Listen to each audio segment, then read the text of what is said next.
everybody, I'm Ryan, and today we're going to talk about the Pioneer metagame over the course of the last week.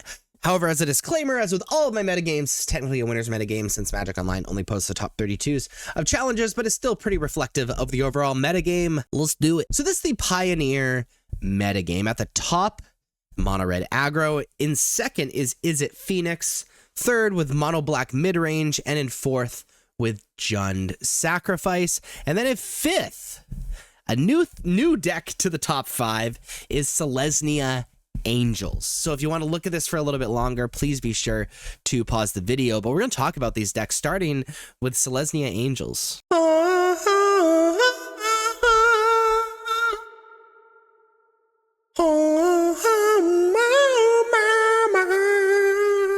Selesnya Angels is a deck that's been around for a while with varying popularity. Notably, it has a really good matchup against Burn and Air Mono Red or whatever. So Selesnya Angels, by definition, like if you get the right matchups, is just kind of nuts. Basically, what this deck is trying to do is ramping into either Kaya's Reclamation or Collected Company to be able to put a bunch of these 3 mana cost angels onto the battlefield all at once, be able to gain a ridiculous amount of life, and then these angels do things when you gain a bunch of life and have a life total much higher, and you can kind of overwhelm your opponent.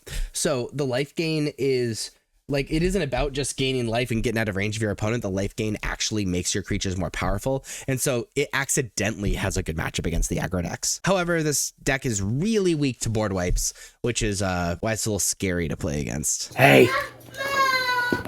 My little cauldron familiar, come back! Alright, you ready to win a tournament? I have bad news for you. Jund Sacrifice is in a red-black mid-range shell. However, it uses cards like Witch's Oven and Deadly Dispute to sacrifice creatures and then get benefits from those sacrifices with cards like Mayhem Devil and Scavenger's Talent.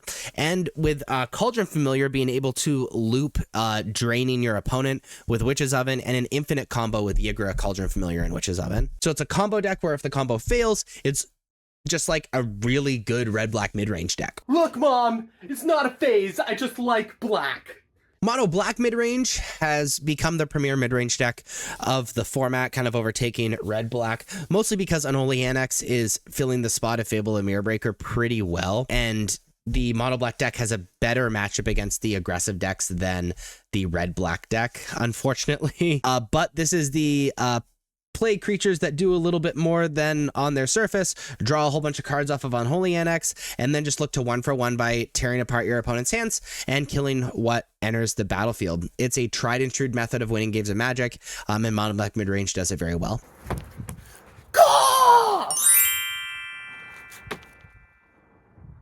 I'm a Phoenix, get it? Is It Phoenix recently got some new toys, or a single new toy, a knife. Corey Steelcutter. This deck already is attempting to cast multiple instant sorceries and multiple spells in the same turn in order to turn on an Arclight Phoenix, so it's like already built to just house Corey Steelcutter. Corey Steelcutter allowing you to make a 1/1 with prowess with essentially +1/+1 and haste and trample by attaching Corey Steelcutter to it. Whenever you cast your second spell every turn, which is very, very easy for this deck to do already. It didn't even need to change any other cards, but this creates a secondary win condition, and it makes it really hard to sideboard against because you're no longer just worried about like a crazy arc like Phoenix turn. They can just kill you with Corey Steelcutter, and that is really good.